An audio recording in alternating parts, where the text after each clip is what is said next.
जय राधा माधव कुंज विहारी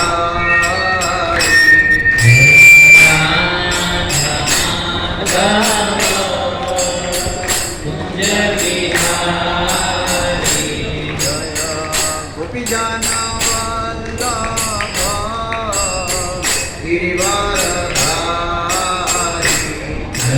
गोपी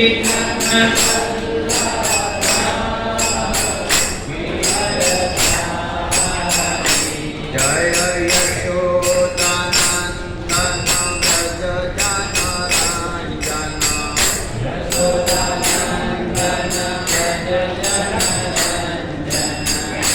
यमुना तीरा वनचारी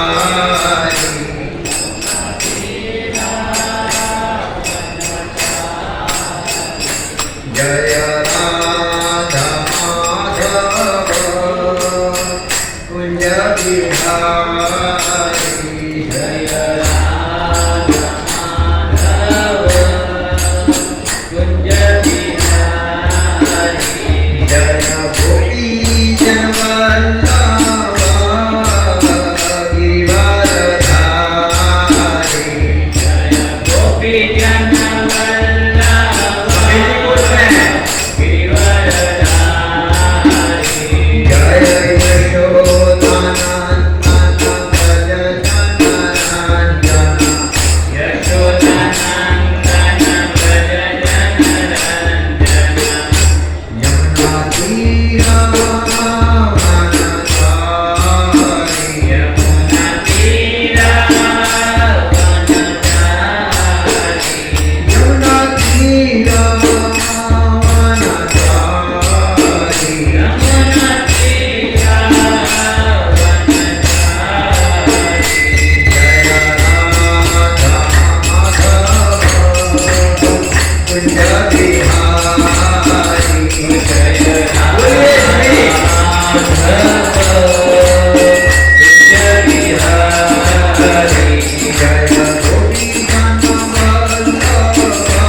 श्री श्रीमद अभय चरणारविंद भक्ति वेदांत स्वामी श्रील प्रभुपाद महाराज की जय।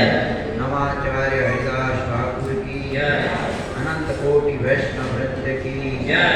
जय जय श्री राधा गिरधारी ललिता विशाखा जी की जय। जय जय श्री जगन्नाथ बलदेव सुभद्रा सुदर्शन जी की जय। जय जय श्री गौरनिताय की जय। जय जय श्री काली माता मंदिर ब्रह्मोत्सव महामहोत्सव की जय। सब वेद गौर भक्त वृंद की जय। निताई गौर हरि प्रेमानंदे।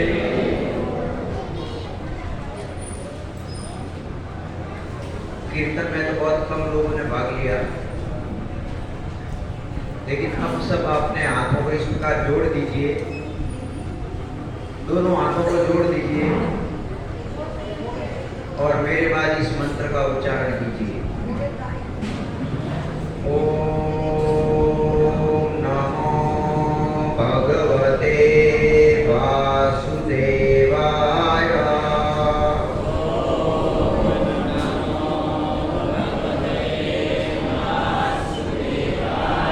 ओम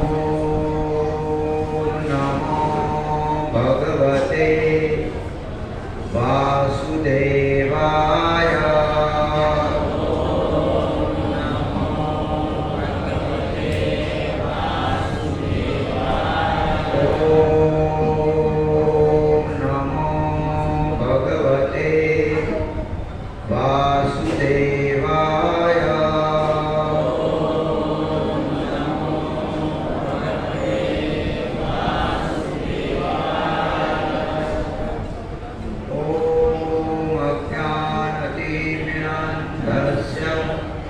ज्ञानाञ्जनशलाकया चक्षुरुन्मीलितं येन तस्मै श्रीगुरुवे नमः। श्रीचैतन्यमनोमीष्टं स्थापितं येन भूतले स्वयं रूपं पदामह्यं ददाति सौपदान्तिकं।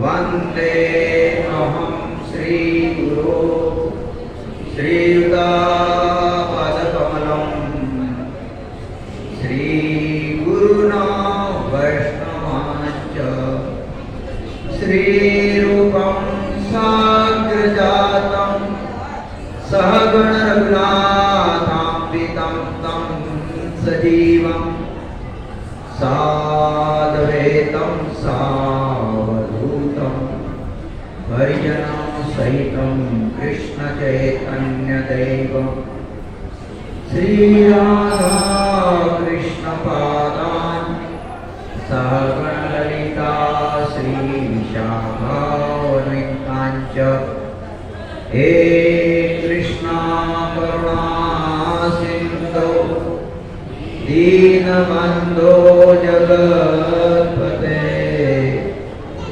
गोपेश गोपिकान्त राधाकान्त नमोऽस्तुते। तप्त कांचन गौरांगी राधे वृंदावनेश्वरी वृषभानुसुते देवी प्रणमामि हरि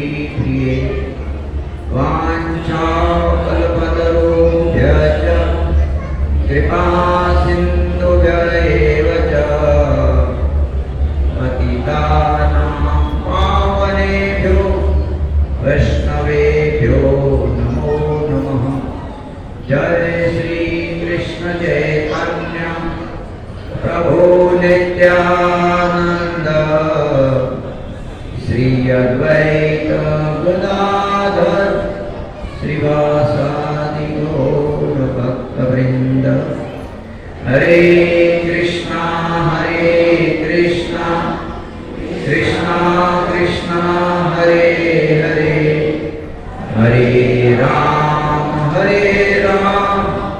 राम राम हरे हरे। वागीशायशवदने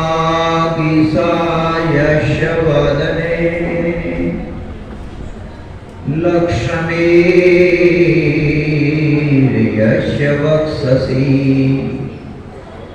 यस्यास्ते हृदये संवित् तं नरसिंहम् अहं भजे।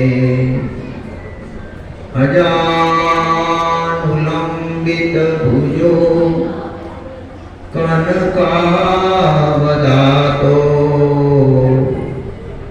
संकीर्तनये कपितरो कमलायताक्षो विश्वम्भरो द्विजवरो युगधर्मपालो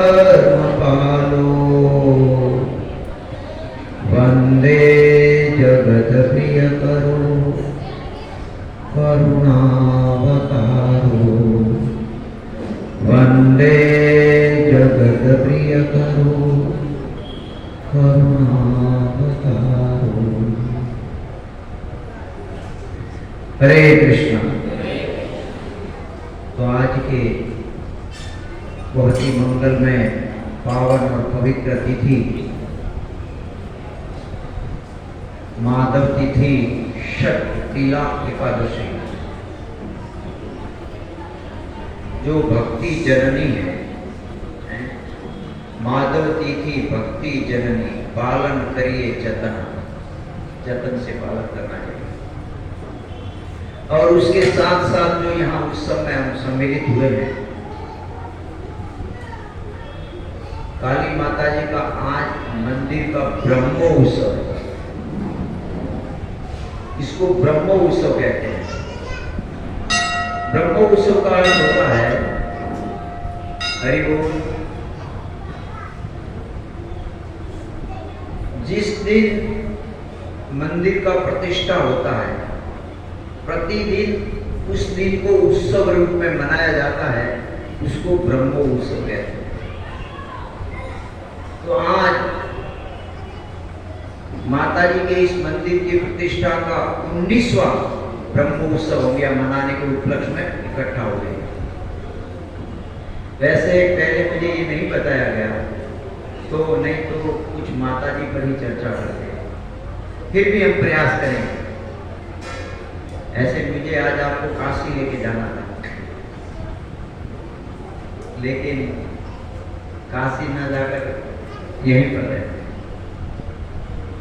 कुछ भक्तों का जिज्ञासा था कि थोड़ा सा प्रयाग में भी लेकर चलिए हमको, कम से कम नहीं तो मानसिक स्नान करेंगे, श्रवण स्नान करेंगे।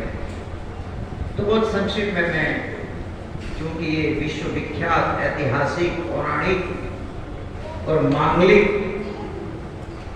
कुंभ उत्सव चल रहा है, तो थोड़ा सा मैं कुछ वैज्ञानिक कारण और कथा तो आप जानते ही होंगे कि ये कुंभ क्यों मनाया जाता है। श्रीमद् भागवतम और सभी पुराणों में इसकी कथा मिलती है। कथा करेंगे तो बहुत बड़ा है, लेकिन मैं संक्षेप में थोड़ा बता दूं। दुर्वासा जी के श्राप से वो हार का कारण से प्रारंभ होता है। ये हार, दुर्वासा एक बार भगवान के पास गए, भगवान को प्रणाम किया। भगवान ने प्रसन्न होकर अपना ये नैवेद्य माला, प्रसादी माला बोलते हैं इसको, ये वो माला नहीं है जो राजीव गांधी को पहनाई थी, वो माला नहीं है। ये प्रसादी माला है। कुछ लोग पहनाते हैं तो घबराते हैं, अरे भाई ये वो माला नहीं है, भगवान की प्रसादी माला है, इसको तो धारण करके रखिए। तो भगवान ने प्रसन्न होकर अपनी माला दुर्वासा जी को दे दी। दुर्वासा जी ने बड़े प्रेम से धारण किया कि वो जानते हैं कि भगवान की प्रसादी माला है। अब भगवान वहां से दुर्वासा जी जा रहे थे, बीच में देवराज इंद्र मिल गए। देवराज इंद्र ने प्रणाम किया तो दुर्वासा जी ने प्रसन्न होकर क्या कर अपनी माला उतार के उनको प्रसादी के रूप में दे दी, उनके गले में डाल दी। दुर्वासा जी चले गए। इंद्र को अहंकार था, मैं देवताओं का राजा इंद्र, सोने की चैन पहनने वाला, ये क्या डाला है। उतार के हाथी के माथे पर रख दिया। भाई हाथी, तुम आदमी देवराज हो गए, इसका कीमत नहीं जानते हो, हाथी बेचारा क्या करता। हाथी के सर से गिर गई, उनके पांव में आ गई, हाथी ने कुचल दिया। दुर्वासा जी को पता चल गया। प्रभुपाद ने वहां टीका में लिखा है, कभी कभी व्यक्ति पद के कारण, धन के कारण, ज्ञान के कारण और उच्च कुल में जन्म लेने के कारण मद में आ जाता। धन होना, ऊंचा पद होना, सौंदर्य होना या ज्ञान होना ये बुरी बात नहीं है, लेकिन इसका मद होना बुरी बात है। इसका मद नहीं होना चाहिए। इंद्र को अपने पद का मद है, हार का अपमान किया। दुर्वासा जी ने श्राप दे दिया, तुम्हारी शक्ति क्षीण हो जाएगी। सुबह न्यूज़पेपर में आ गया, असुरों ने पढ़ लिया, असुरों ने स्वर्ग पर आक्रमण कर दिया। अब देवताओं को जीतने का अच्छा मौका। देवता हारने लगे, भागकर भगवान के पास गए। भगवान ने युक्ति बताया। अब ये कथा तो इतनी सुंदर है। भगवान देवता बोले, हम हार रहे हैं, मारे जा रहे हैं, पीटे जा रहे हैं, प्रभु कुछ करो। प्रभु बड़े कौतिक है, भगवान की लीला बड़ी अद्भुत है। भगवान ने देवराज इंद्र से कहा, एक ही उपाय है, क्या?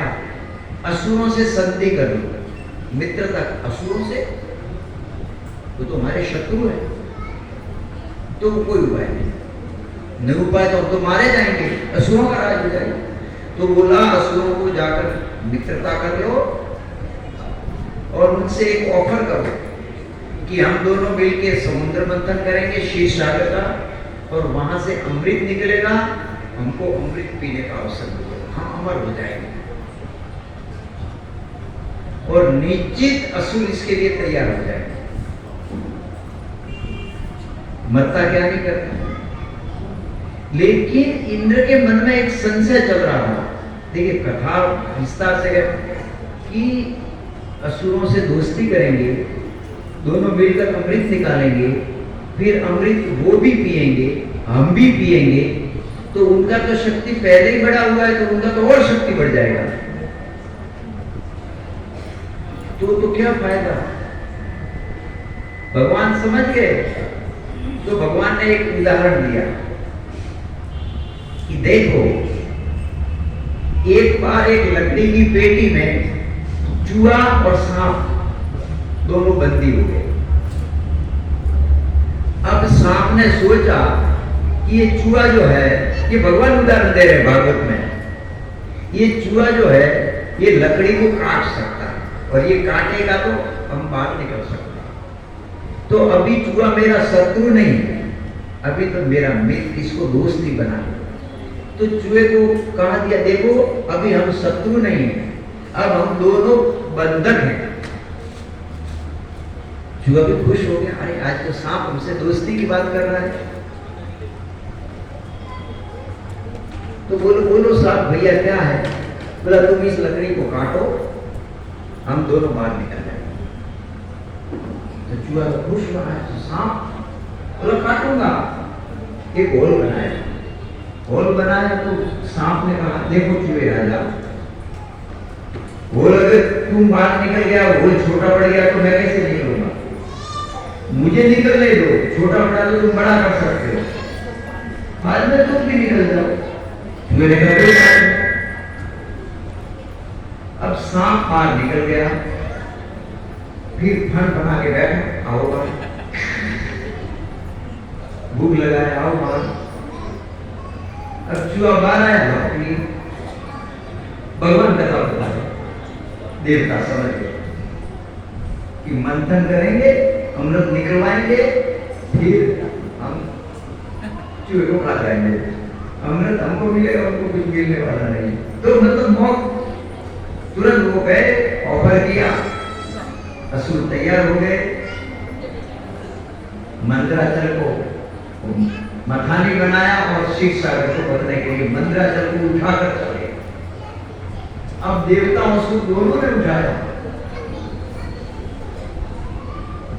लेकिन मंदराचल पर्वत जो है वो सोने का है और 10,000 योजन ऊंचा है। सोना बहुत भारी होता है ना प्रभु जी, मंगल के नाम से सोना बहुत भारी होता है। और वो पर्वत अब दोनों के कंधे टूटने लगे, दोनों थक गए, लेकिन बताए कौन कि हम थक गए? हम सब इस दुनिया में थके हुए हैं, लेकिन मुंह ऊंचा रखना है कि भाई मैं तो थक गया, पत्नी ऐसा कर रही है। आज हमारे मारवाड़ी बता रहे थे, पत्नी जीने भी नहीं देती और कड़वा चौथ करती है, मरने भी नहीं देती।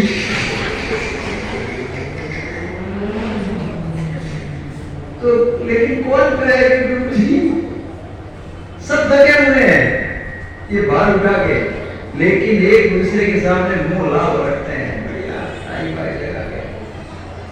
हीरो बन के निकलते हैं बाहर, अंदर तो क्या लाभ पड़ रहा है। तो सब थके हुए हैं, लेकिन एक दूसरे से मुंह है ना, वो हमारे मारवाड़ी में कहते थाप मारे दूध रात को बांटेंगे हैं, लाल को थाप मार मार के गाल को लाल करते हैं। तो एक दूसरे को पता नहीं लगते रहे कि हम थक गए। असुर सोचे हम बताएंगे थक गए तो हमारी इंसल्ट होगी, अरे कोई ताकत नहीं। देवता बोले हम कैसे बोले हम थक गए, कोई नहीं बोल रहा है, सब थके हुए हैं। कितने तक उठाओगे पहाड़ के लिए?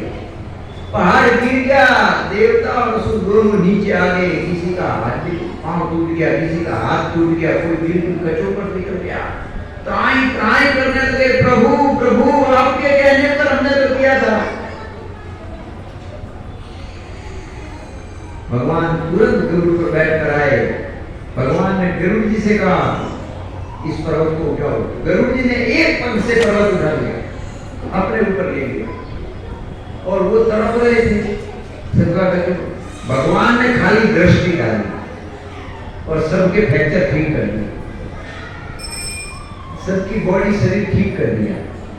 प्रभुपाद अपने लेक्चर में कहते हैं तुम डॉक्टर हो, लेकिन ये साबित करो कृष्ण कैसे डॉक्टर है। कृष्ण ऐसे डॉक्टर हैं कि आपका फ्रैक्चर दृष्टि से ठीक कर देते।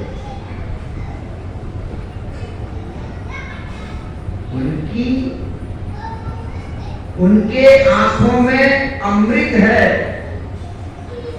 उनके नाम में अमृत है, उनकी कथाओं में अमृत है। आंख में अमृत है, इसलिए रोज दर्शन करने जाना चाहिए। उनकी दृष्टि हमारे पर पड़ गई तो कुंभ भी स्नान करने की जरूरत नहीं, अमृत मिल जाएगा, वासनिक अमृत। उनके नाम अमृत है, और नाम ऐसा अमृत है कि आप अगर उसको लोगे तो अंदर मरा हुआ कृष्ण प्रेम जागृत उठेगा। आज वही कथा में लेने वाला था, प्रकाशन सरस्वती और महाप्रभु का संवाद। प्रकाशन सरस्वती ने बोला तुम सन्यासी है, ऐसा नाचता है, गाता है, ऐसा करता है, वैसा करता है, तुझे वेद पढ़ना चाहिए। तो चैतन्य महाप्रभु ने कहा अरे मेरे गुरु ने जब दीक्षा दिया तो कहा गुरु मोरा मूर्ख जानी करीला शासन। मेरे गुरु ने उनको मूर्ख समझा और बोला तुम कुछ वेद नहीं पढ़ सके, समझ नहीं सके। महाप्रभु मूर्ख है क्या? हम अपने आप को कितना समझते हैं, हम तो ज्ञानी है। महाप्रभु बोल रहे हैं गुरु मोरा मूर्ख जानी करे, सुना गोसाई की है कारण, गुरु मोरा मूर्ख जानी करीला शासन। मेरे गुरु ने कहा हरे कृष्ण मंत्र जपो, यही था हरे कृष्ण मंत्र कबीर और नहीं धर्म, नाम जप हरे कृष्णा यही शास्त्र मर्म, नाम बिना कली काले और नहीं धर्म। ये मेरे गुरु जी ने बताया और गुरु जी ने शास्त्र से उदाहरण दिया, हरे नाम एव केवलम कलो नास्ते गति। कलयुग में नाम के सिवा कोई दूसरा रास्ता नहीं है। तो मेरे गुरु ने वेदों से शास्त्रों से सब प्रमाण दे देकर बताया कि कलयुग में एकमात्र हरि नाम ही धर्म है। हरे कृष्णा कृष्णा कृष्णा हरे हरे, हरे राम राम हरे हरे। कलयुग का एकमात्र यही धर्म है।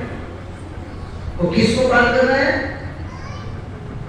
काशी मायावादियों का गढ़ और 60,000 सन्यासियों का गुरु कोई हुआ नहीं आज तक।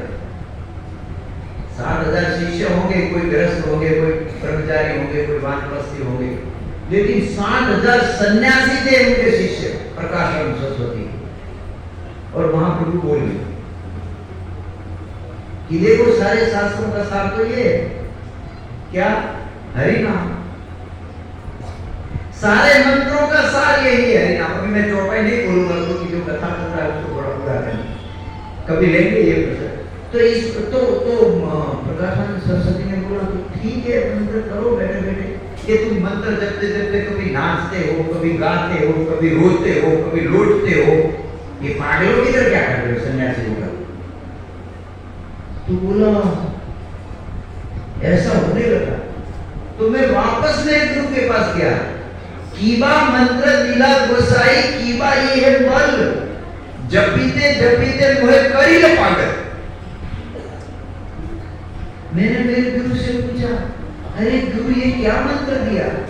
मैं जैसे इस मंत्र का जप करता हूँ, कीर्तन करता हूँ, पागल हो जाता हूँ, नाचने लगता हूँ, गाने लगता हूँ। तो गुरु ने कहा हरे कृष्णा महामंत्र यही तो प्रभाव, हृदय पढ़े लो भाव करी लो, भाव करी लो हृदय। इस टॉपिक थोड़ा अलग है। हरे कृष्णा महामंत्र यही तो प्रभाव, कृष्ण प्रेम पढ़े लो हृदय उदित भाव। यही तो इस महामंत्र का प्रभाव है। जो तुम्हारे हृदय में कृष्ण प्रेम पड़ा हुआ है वो भाव प्रकट हो जाता है। यही तो इसका प्रभाव। इसलिए मैं एक बात कहना चाहता हूं, इस पर बहुत सुंदर बात कही महाप्रभु ने कि कोई भी भगवान का नाम लो, आपके पाप नष्ट हो जाएंगे, आपको मुक्ति मिल जाएगा। कोई भी भगवान का नाम लो। लेकिन तो बोला हरे कृष्ण महामंत्र क्यों? हरे कृष्ण महामंत्र इसलिए कि आपके हृदय में जो कृष्ण प्रेम पड़ा हुआ है, अगर उस प्रेम को आप जागृत करना चाहते हैं तो हरे कृष्ण महामंत्र के सिवा और कोई उपाय नहीं। हरे कृष्णा कृष्णा कृष्णा हरे हरे, हरे राम ये पाप नष्ट करना, मुक्ति देना इस महामंत्र के गौण कारण, मूल कारण है। ये कृष्ण प्रेम को प्रदान करता है, कृष्ण प्रेम को आपके जागृत कर देता है। कृष्ण प्रेम नित्य सिद्ध, साध्य कबू नहीं। श्रवण कीर्तन करी करी लो उदय। हम सब जीवों के हृदय में कृष्ण के प्रति प्रेम है, ये नई बात नहीं है, लेकिन वो मरा हुआ पड़ा है। तो ये जो नाम अमृत जाएगा तो इसको जी, तो कृष्ण के नाम में अमृत है, कृष्ण की कथाओं में अमृत है। कृष्ण की दृष्टि में अमृत है। इसलिए जैसे ही भगवान ने उन पर दृष्टि डाला, सब मरे हुए भी जीवित हो गए।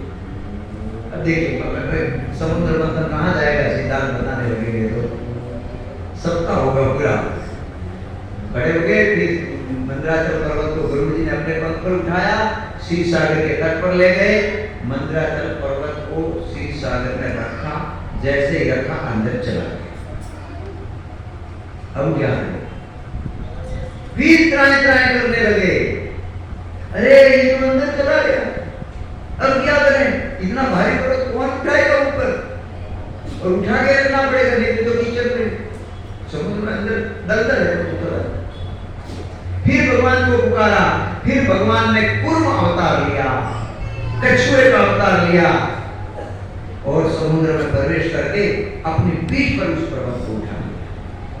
इतने भारी पर्वत को कूर्म रूप में यहाँ प्रश्न उठाया हमारे आचार्यों ने, क्यों भगवान ने कछुए का अवतार क्यों लिया?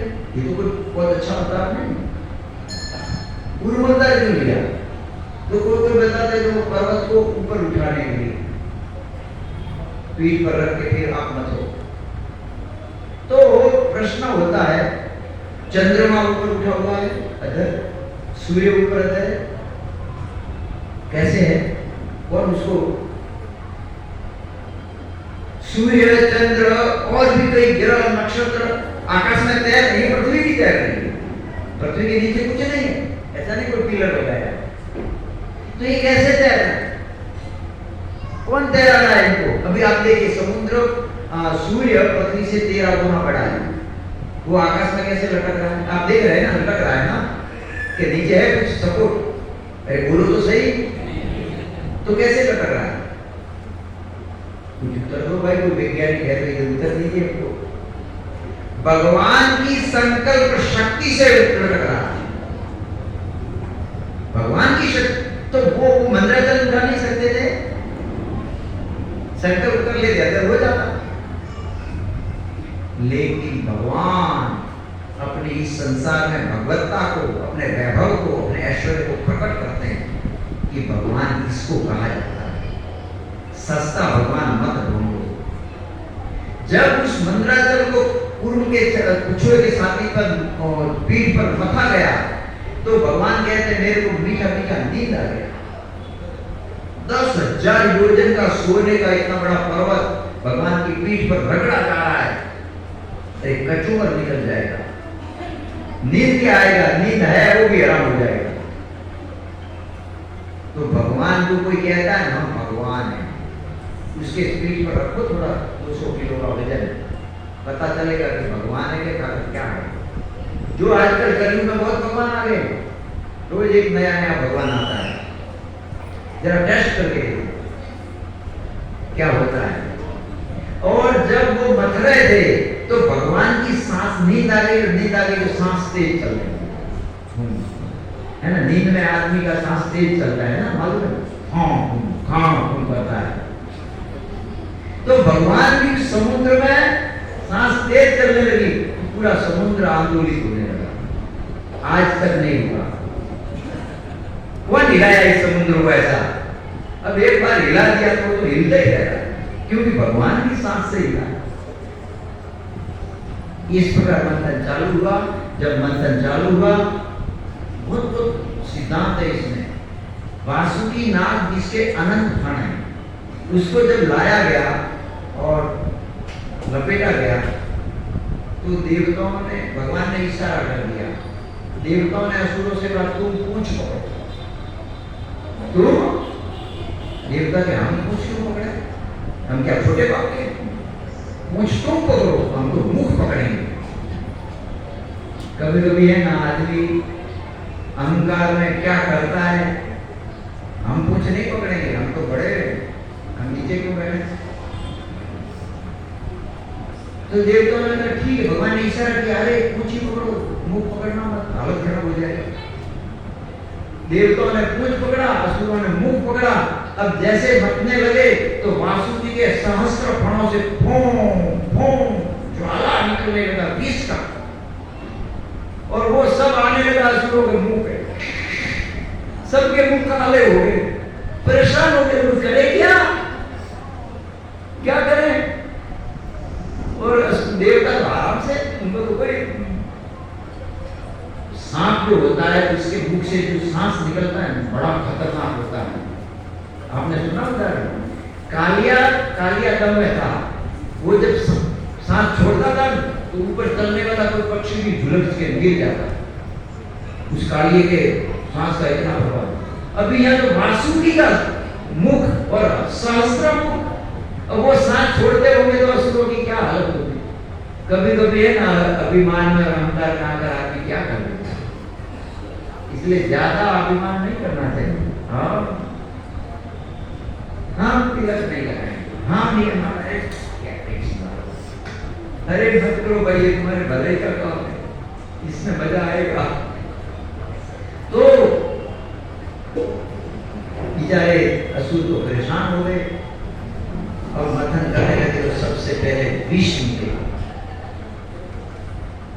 कोई भी अच्छा काम करने जाओगे सबसे पहले समस्या है। तो माता जी है यहाँ पर थोड़ा सा, जब विष निकला अब क्या करें? भगवान थे वहां पर अजीत, भगवान अजीत समुद्र मंथन पर्वत के ऊपर भी बैठे थे, नीचे भी थे। देवताओं ने प्रार्थना किया, प्रभु हलाहल विष, सारे समुद्र के जीव त्राय त्राय कर रहे हैं, पृथ्वी पर चला गया तो सारे जीव मर जाएंगे, प्रभु कुछ करो। विष्णु ने कहा चलो शिव जी के पास। क्यों विष्णु कुछ नहीं कर सकते थे? वो कर सकते थे, लेकिन वे शिव जी का यश बढ़ाना चाहते थे। भगवान का ये स्वभाव है कि वे अपने भक्तों का यश बढ़ाते हैं। अगर राम नहीं होते तो हनुमान जी का यश बढ़ता? बताइए, क्या राम काम नहीं कर सकते थे? रावण का काम सब कर सकते थे, लेकिन हनुमान जी का यश बढ़ाने के लिए भगवान ने सब ये काम हनुमान जी से करवाया और हनुमान जी का यश बढ़ाया पूरे दुनिया में। चैतन्य महाप्रभु पूरे पृथ्वी में प्रचार नहीं कर सकते थे, लेकिन उन्होंने प्रभुपाद का यश बढ़ाया। तो भगवान अपने भक्तों, तो शिव जी का यश बढ़ाने के लिए सब देवताओं मिलकर शिव जी के पास गए। अब पार्वती जी पास में बैठी है, शिव जी भी बैठे हैं, माता जी भी बैठी है। अब ये प्रैक्टिकल देखिए, कोई व्यक्ति अपने पत्नी के साथ बैठा है और कोई विष लेके आएगा कि पी लो, सैंडल उतारेगी ना, बदमाश मेरे पति को विष पिलाने आया है। अब शिव जी को विष का ओवर ले गए। पार्वती ने देखा तो उत्तर दी, कुछ शर्म है कि नहीं? हमारे पति को बोल रहे विष पी। पार्वती ने, माता जी ने तो उत्तर दिया। बहुत सुंदर शिक्षा है इसमें। शिव जी ने नहीं, ये तुम क्या जानते हो? मैं ऐसा नहीं बोला। अगर पति पत्नी है, कुछ बात में पत्नी को संशय है तो पति का धर्म है कि वो उसको कन्विंस करे, समझाए, झगड़ा ना करे। और कोई बड़ा काम करने जा रहे हो तो पत्नी की भी सहमति लेनी चाहिए। ये शिव जी सिखा रहे हैं, ऐसा नहीं है इसका क्या। अरे शादी में वचन दिया है कि बड़ा कार्य करूंगा तो तेरी भी सहमति लूंगा, और अभी बोल रहे हैं इसको क्या पूछना है? तो शिव जी बोले नहीं, पार्वती को पूछ के, अगर वो नहीं समझेगी तो उसको समझाऊंगा, कन्विंस करूंगा। पति भी गुरु होता है। शिव जी ने वहां पर इतनी मधुर भाषा में माता जी को समझाया। माता जी तैयार हो गई, हाँ मैं जानती हूँ आपके प्रभाव। शिव जी बोले, देवी जीवों के कल्याण के लिए इतिहास में महाराज शिवी ने अपने पांव काट के कबूतर को बचाने के लिए, अपना पांव का मांस काट के लिए, अपने पांव काट के लिए, दधीची ने संसार के कल्याण के लिए वज्र को अपनी अस्थियां निकाल कर दे दी और इंद्र ने वज्र बनाया और उससे वज्रासुर का वध हुआ। ये साधु और इन राजाओं ने दूसरों के कल्याण के लिए अपने शरीर दे दिए। अरे मैं तो शिव हूं और तुम तो जगत माता हो। और जब उन्होंने इतना किया जीवों के लिए तो हम तो माता हैं। लोग हमको तो अम्मा, अम्मा मतलब माँ, मैं तो माँ हूं और मेरे जीव मर जाएंगे। और आप तो सक्षम है, आप तो शिव है, और पी सकते, पी लीजिए इतना सुंदर से ऐसे परिवार को चलाना चाहिए। तो शिव जी ने पी लिया, पूरे विश्व को अपने हथेली में अटवा लिया और हथेली से पी गए, और पिया ना पेट में जाने दिया, ना जीवा पर रखा, अपने कंठ में अटका दिया। कुछ लोग कहते हैं शिवो अहम, मैं भी शिव हूं, तुम शिव हो। अरे पानी भी नहीं अटका सकते, एक गिलास पानी भी आप कंठ में नहीं अटका सकते। अटका सकता है कोई? या तो वो अंदर जाएगा या बाहर जाएगा, इधर अटका तो हाँ हाँ करके बाहर निकाला। एक थोड़ा कफ आता है तो खांस खांस के बाहर निकाला। इसलिए शिव शिव है, वो कर सकते हैं, हम नहीं करते। कुछ लोग गांजा पी ले, भांग पी ले, वो जो शिव जी भी पीते हैं। तुम भी थोड़ा जहर पी लेना, अगर पता चले शिव जी की तू कर रहा है। अपनी पाप, अपनी गलती, अपने अपराध को बचाने के लिए शिव जी को लपेटे में लेकर, ये कभी नहीं करना चाहिए। कृष्ण रासलीला कर, अरे कृष्ण ने तो गोवर्धन पर्वत भी उठाया, तू 100 किलो की भूमि को उठा के दिखा भाई, हाथ पाए। कभी ऐसा नहीं करना चाहिए। तो कुछ लोग कहते हैं, कुछ लोग जेल में गए, बोला कृष्ण भी जेल में, तो कृष्ण जेल में किसने डाला था क्या? अपनी मर्जी से आए, अपनी मर्जी से निकल गए क्या? उन्होंने वकील खड़े किए थे क्या कि मेरे को छुड़ाओ जेल में से? तो भगवान की कभी बराबरी नहीं करना चाहिए। भगवान का अपनी कमजोरियों को भगवान पर नहीं थोपना चाहिए। कृष्ण जेल में आए, किसी ने भेजा नहीं, कोई केस नहीं लगा था उन पर के जेल में। वे अपने भक्त जेल में थे तो भक्तों के लिए जेल में गए, और निकल भी गए। पैरा था, दरवाजे बंद थे, सब कुछ था, निकल गए। तुम भी निकल जाओ भाई, मैं क्यों मांग रहे हो? कृष्ण की बराबरी करोगे तो इस प्रकार शिव जी का बराबरी नहीं करना चाहिए। वो कर सकते हैं, हम नहीं कर सकते। तो इस प्रकार शिव जी ने विषपान किया जगत के कल्याण के लिए, और फिर समुद्र मंथन हुआ, उसमें से कई रत्न निकले। उषुश्रवा घोड़ा निकला, ऐरावत हाथी निकला, और लक्ष्मी जी का प्रादुर्भाव हुआ समुद्र से। लक्ष्मी जी ने विष्णु को वर्ण किया। उसके बाद भगवान धन्वंतरी का भी अवतार, धनतेरस, धनतेरस ये भगवान धन्वंतरी का प्रागट्य दिन है, धनतेरस। तो भगवान धन्वंतरी अनेक जड़ी बूटियों को लेकर और साथ में अमृत का कलश लेकर प्रकट हुए।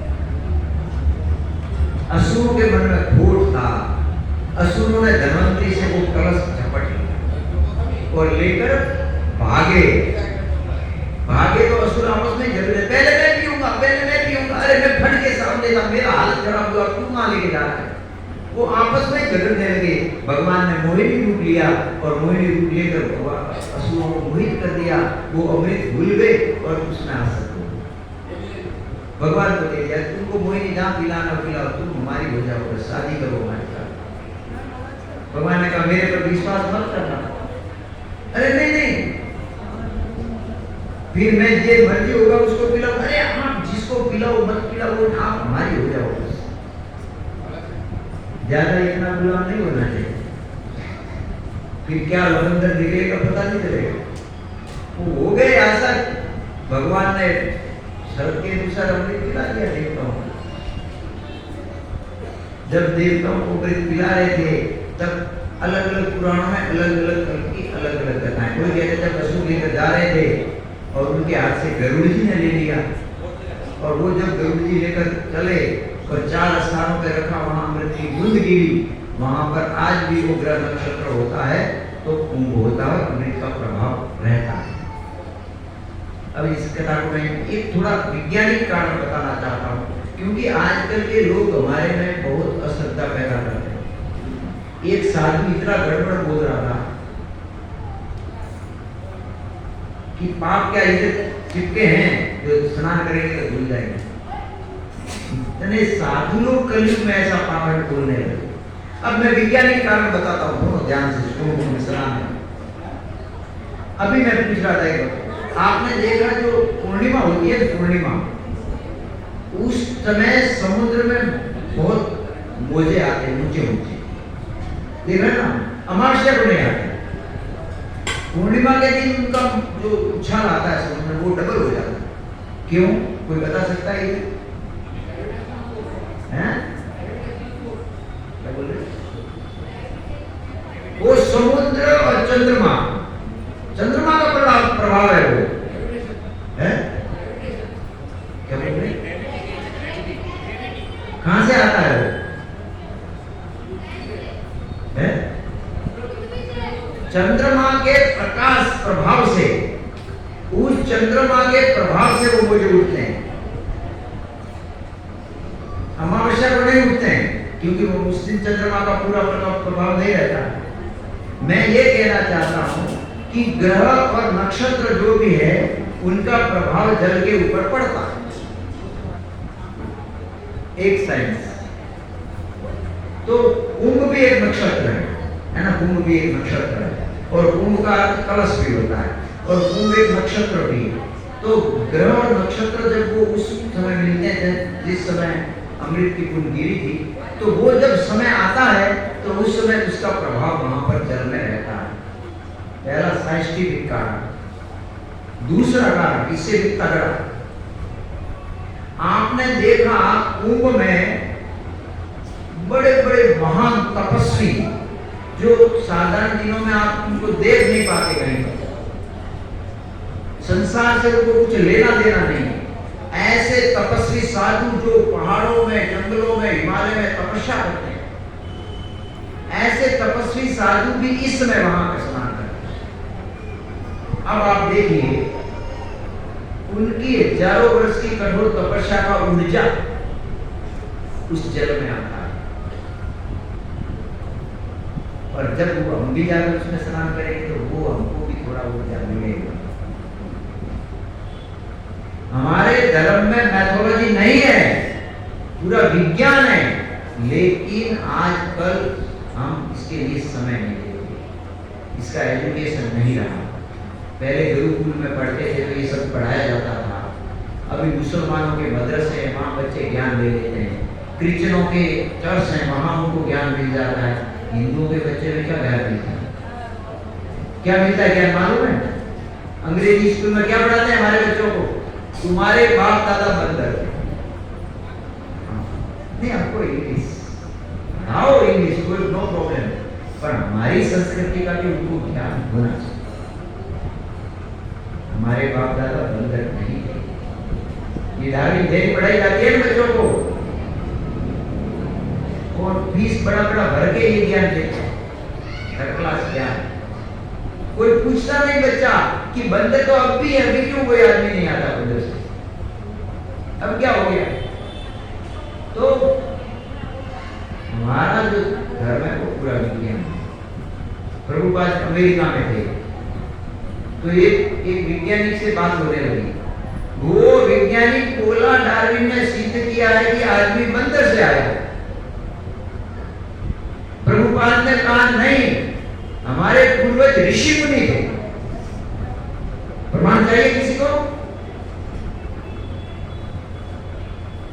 आज भी गोत्र है, कश्यप गोत्र, दधीच गोत्र, वशिष्ठ गोत्र आज भी है कि नहीं? वो गोत्र कहां से आए? जो वशिष्ठ से आए उनका वशिष्ठ गोत्र, दधीच से आए उनका दधीच गोत्र है, कश्यप से आए उनकी कश्यप गोत्र है। पूरा तो प्रमाण है, और क्या चाहिए? तो हम जो आए हैं तो वो मान नहीं रहा है, तो प्रभुपाद ने लास्ट में कहा तुम बंदर की औलाद हो, हम तो ऋषि मुनियों की औलाद है। तब वो चुप हो, ऐसे चुप कराया जाता है। तब विदेशों में डंका बजाए इस्कॉन का, ऐसे कौन प्रचार करना देगा उनको? उनको तो पादरी और वो नहीं है क्या उधर, कौन करने देगा? लेकिन प्रभुपाद के सामने कोई टिक नहीं पाता था, उनको शास्त्र का पूरा ज्ञान था, उनमें पवित्रता। तो इस प्रकार मैंने कुछ वैज्ञानिक कारण दिए कुंभ के, ये पवित्र स्नान करना चाहिए, जाना चाहिए, इसका लाभ लेना चाहिए। ठीक है, अभी थोड़ा माता जी का उत्सव है और एकादशी, थोड़ा एकादशी के विषय है। आज एकादशी का नाम क्या है? नहीं, वो पीछे वाले पढ़ेंगे, चेयर वाले, कुछ आचना सा पंडिता। षटशिला एकादशी। क्या नाम है? षट ना? कौन बताएगा नाम क्या है? अरे हिंदू हमें मुसलमान से थोड़ा पूछूंगा।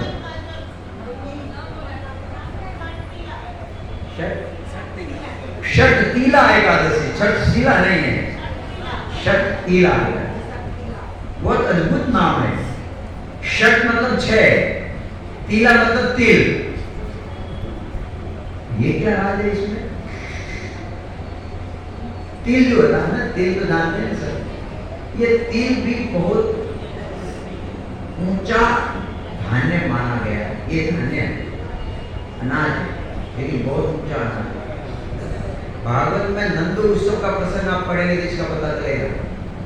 नंदो उत्सव जो है ना, दसम स्कंद में, उसमें ये तिल के पहाड़ नंद महाराज ने गिफ्ट दिए।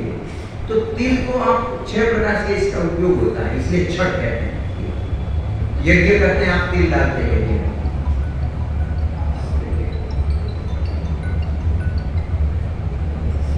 तो 6 प्रकार के प्रकार नहीं बताऊंगा, लंबा थोड़ा और आगे बोलना है।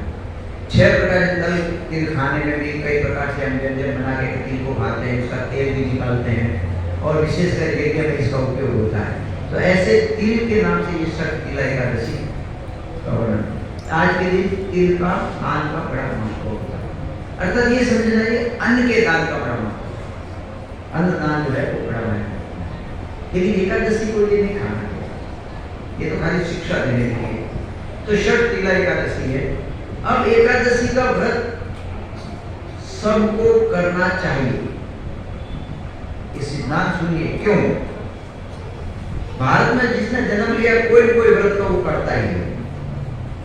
माता जी के भक्त हैं, वो नवरात्रि करते हैं और भी शिवरात्रि भी करते हैं। सब व्रत आप कोई न कोई व्रत करता है, कोई मंगलवार करता है, कोई शुक्रवार करता है। लेकिन आप जो दूसरे व्रत करते हैं वो व्रत पालन करेंगे तो आपको पुण्य मिलेगा, नो डाउट।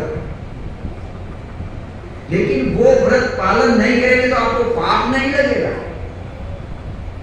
समझो कोई नवरात्रि व्रत नहीं किया तो उसको पाप नहीं लगेगा, करेगा तो पुण्य मिलेगा, लेकिन नहीं करेगा तो पाप नहीं लगेगा। आपने शुक्रवार करते शुक्रवार नहीं किया तो पाप नहीं लगेगा। लेकिन एकादशी ऐसा व्रत है, करोगे तो पुण्य नहीं भक्ति मिलेगा, और नहीं करोगे तो पाप लगेगा। इसलिए एकादशी सबको व्रत पालन करना चाहिए। और जो एकादशी व्रत पालन करते हैं निश्चित वो भक्ति के अधिकारी वो बन जाते हैं। उनके जीवन में निश्चित भक्ति का प्राकट्य होगा और वो भगवान की कृपा के पात्र बन जाते हैं और वे वैकुंठ के अधिकारी बन जाते हैं।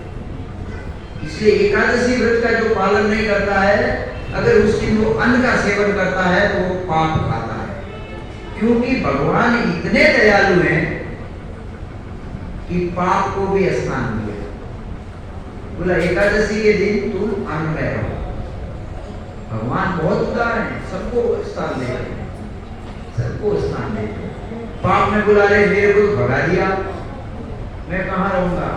बोला 1 दिन के लिए अन्न में रहो। हर 15 दिन में अन्न, एकादशी के दिन आपका अन्न में वास रहेगा।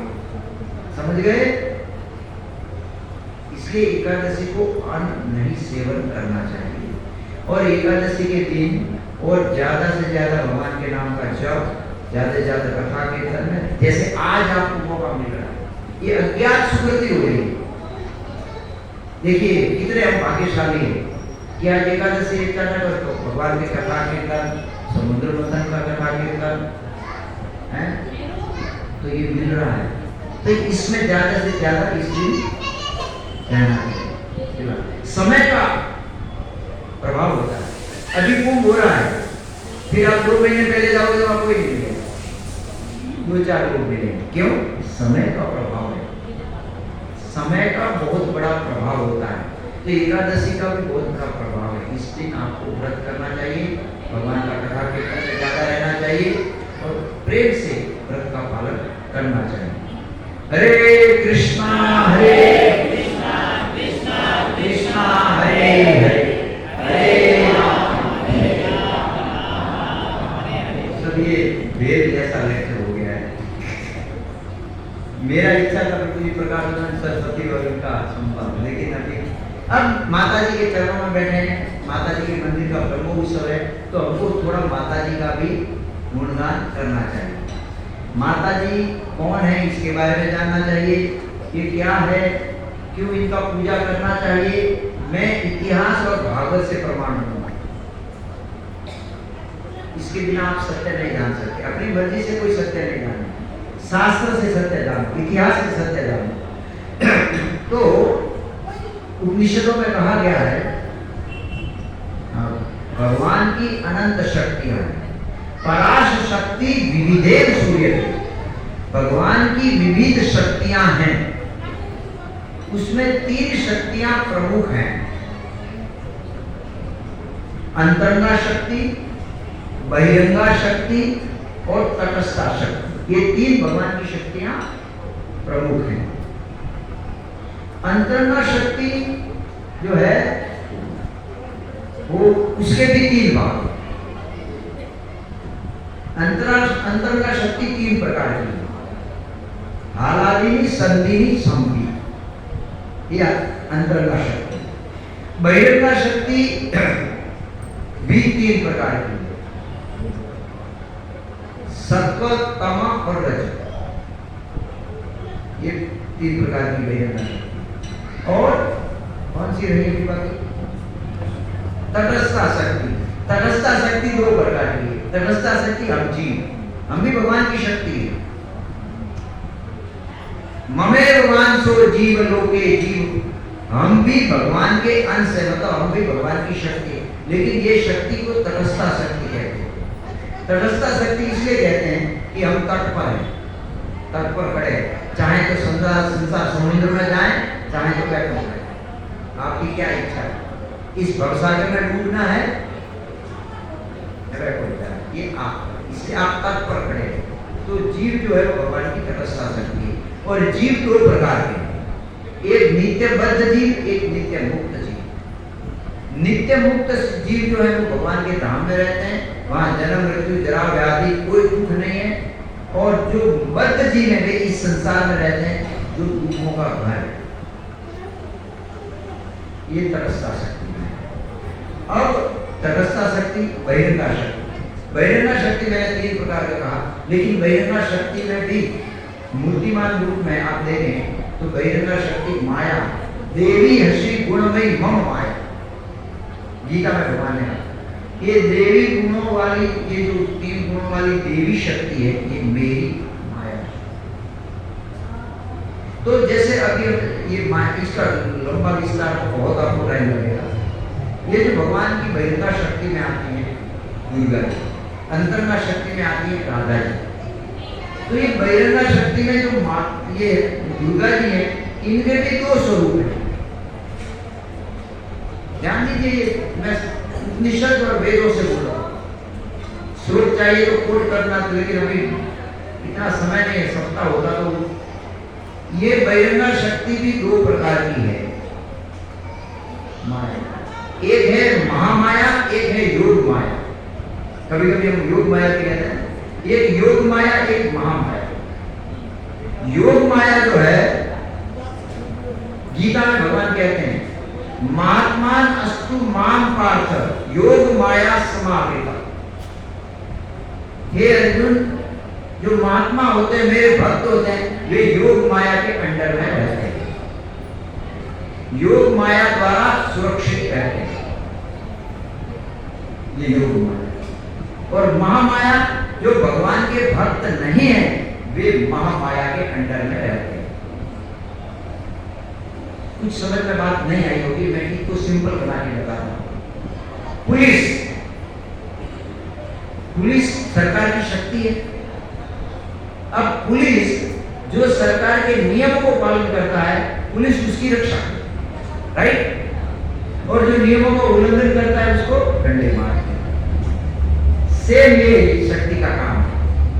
जो भगवान के आदेशों उपदेशों को पालन करते हैं, वहां यह योग माया के रूप में भक्तों की रक्षा करते हैं। और जो भगवान की आज्ञाओं का उल्लंघन करते हैं, नाम जप इत्यादि नहीं करते हैं।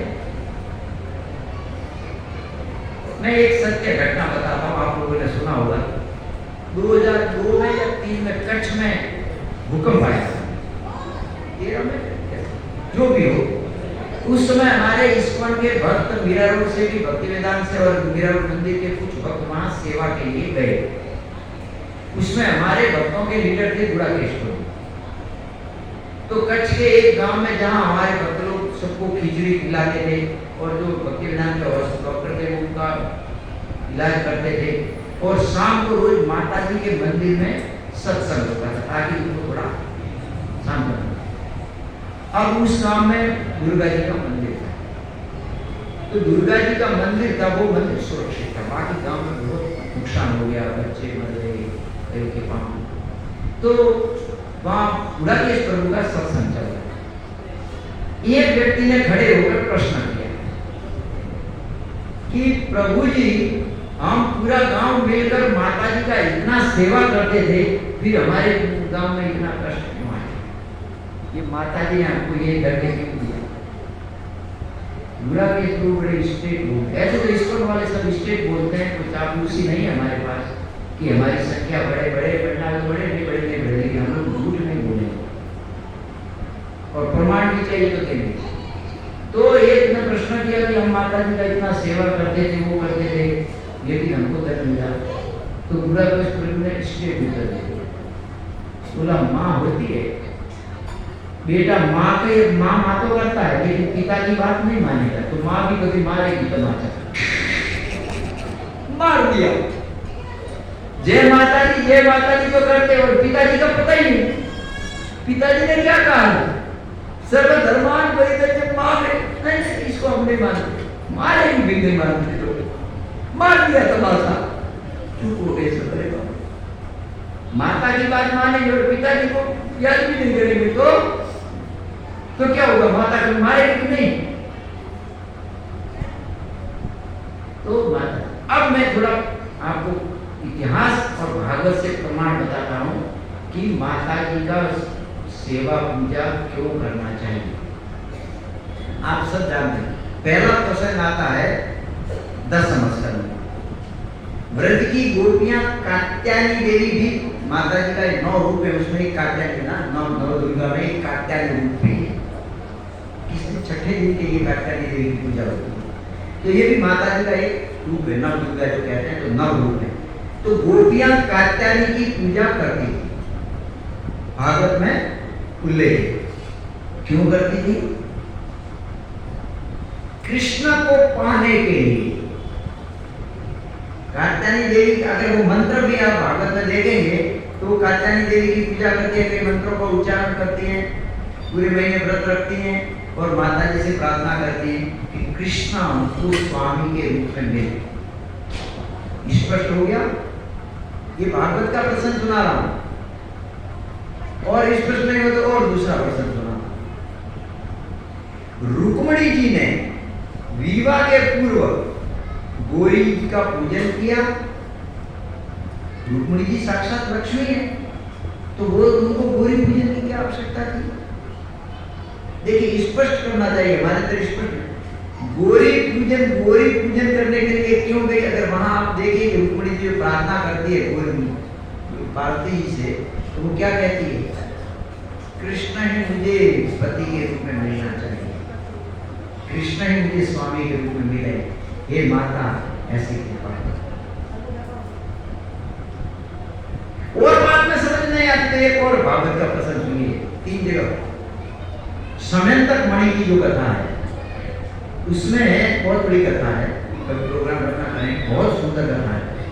उसमें कृष्ण जब समयंतक मणि लेने के लिए गए जामवत जी की गुफा में, जामवत से थे ना, इसलिए भगवान का एक विवाह हुआ जामवती के साथ।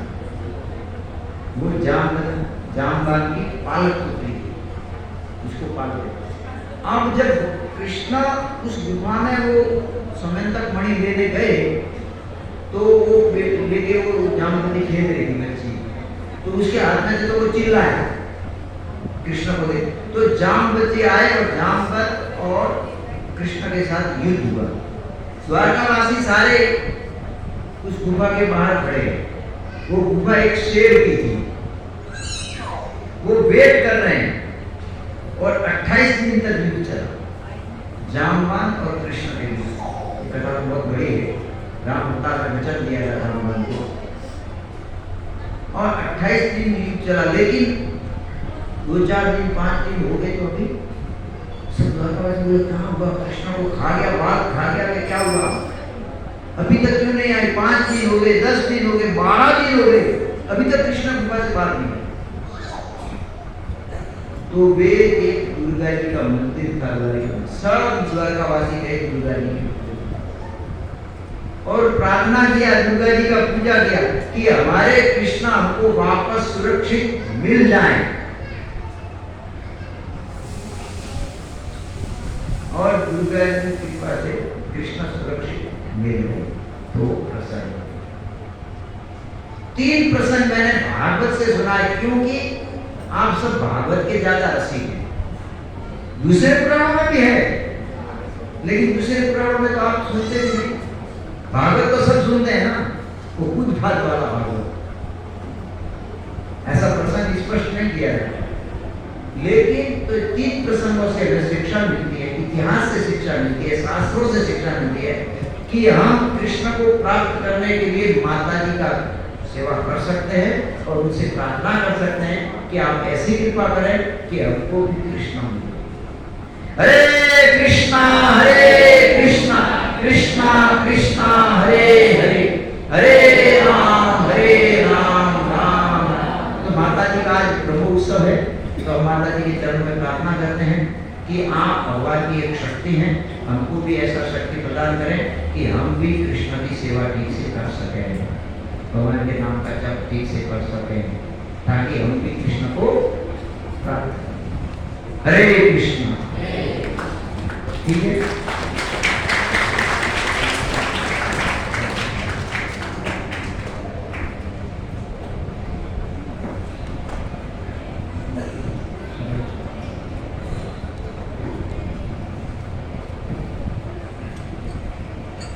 हरे कृष्णा कृष्णा कृष्णा हरे हरे, हरे राम